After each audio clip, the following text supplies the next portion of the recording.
Mayor's office. Harris County does not make policy and create law for the other 253 Texas counties. Out of thin air, they decided on drive-in voting. Now, there was a case filed. The judge threw it out on lack of standing, but the judge said in the case, had I opined, I would have said it was unlawful, because the Constitution says a voting location must be a building. A tent is not a building. And if they're worried about people of color in the Democrat side who came up with this drive-in voting, statistics show that more people of color don't have cars than not.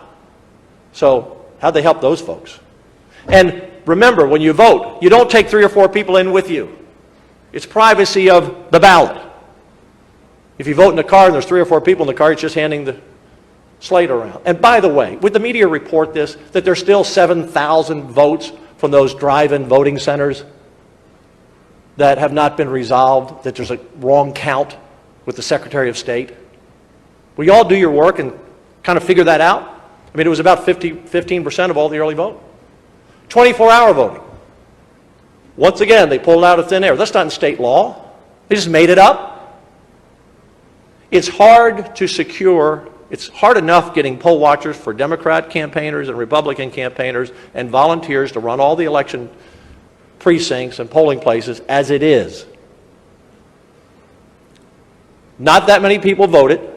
And in Senate Bill 7, we actually expand voting till 9 p.m. The idea that we're cutting back on hours, another lie. We require that counties of 100,000 or more have at least 12 hours, but we've said you can now keep your polling places open until 9 p.m. if they choose to. But 24-hour voting, people have plenty of time to vote. Again, we're not repealing a law. It was something that Harris County made up on their own. And then there was this issue of sending ballots out to everyone. People say, well, Dan, why wouldn't you want to send a ballot to everyone out there? Because people move. People die. Ballots go to homes and apartments where the voter no longer lives. What's the one question they asked you when you go to vote? I bet no one here in the media can answer the question. What's the one question they asked you? Is this your current address? Addresses aren't always updated. So you have thousands or millions of votes potentially going out to homes where the people have died or have moved.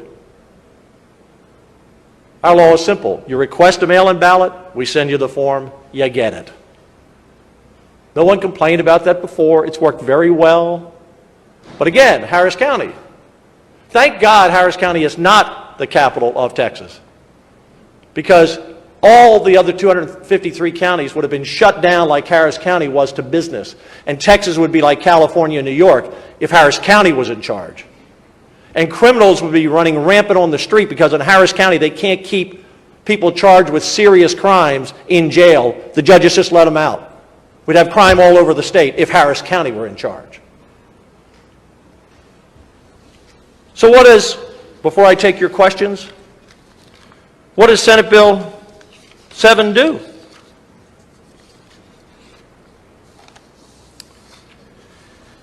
Senate Bill 7 requires a paper backup for every ballot. Mr. American Airlines, are you okay with that? I just want to check.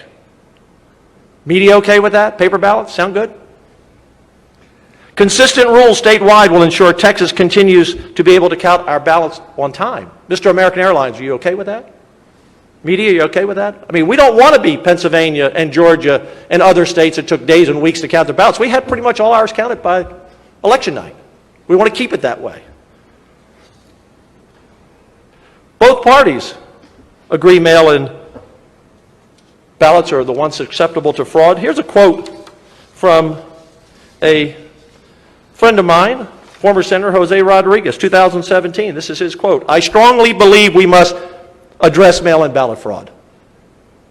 That's Jose Rodriguez, 2017. Now, he didn't like the bill we passed, but he acknowledged mail-in ballot fraud is a problem.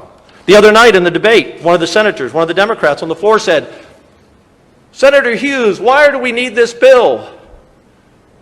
We have less ballot fraud than we used to have." Really? So how much did we used to have, Senator? How much did we used to have? How much do we have now? You said it's less. How much is less? Mail-in ballot fraud is so hard to catch and to prove. But Democrats and Republicans alike know it exists.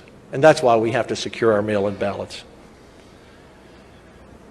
Senate Bill 7, ballots will actually go to voters who currently live at the address, the point I was making. Is that okay with you, Mr. American Airlines and the media? Does that sound like voter suppression? Senate Bill 7, disabled voters who vote curbside will have the same protections of privacy as people who vote in person. Is that okay with you, Mr. American Airlines? Did you know that was in the bill?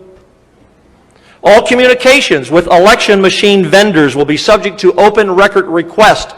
Is that okay with you, Mr. American Airlines? I can name other companies, but American Airlines seems like leading the charge on these types of issues. Anyone in the media object us making sure we have transparency dealing with any voting machine vendors? No voting machine can be connected to the internet because we're concerned about hacking. Companies like American Airlines and Dell and others spend millions, hundreds of millions of dollars to protect from people hacking their computers. We don't want our voting machines hacked, so they cannot be machines that use the internet. Is that okay with you, Mr. American Airlines and the media? No vote totals can change once the actual votes are cast. What does that mean? Because when you take these discs out, we want to be sure that these discs cannot be rewritten. They come out of the machine with the vote totals. Is that okay with you, Mr. American Airlines and media? Counties over 100,000 will be required to live stream their counting process. Is that okay, Mr. American Airlines and media? And I know there was a question about polling places, and I addressed that before about our polling places in Senate Bill 7 are now based on eligible voters. In other words, every 118. That's how many polling places you get. Do you know when Harris County, again, we don't want them running the state because they're doing a really poor job of running their own county. But when they set up the drive-in vote polling places, guess what? In the largest Republican precincts, they had 2 drive-in locations. In the largest Democrat precinct, which was smaller than the Republican, they had 5. And that's why we have to address that in Senate Bill 5, because local officials, maybe Republicans, maybe Democrats, might just want to play with the numbers a little bit to put more voting locations that favor them than the other party. We don't want that to happen from either side.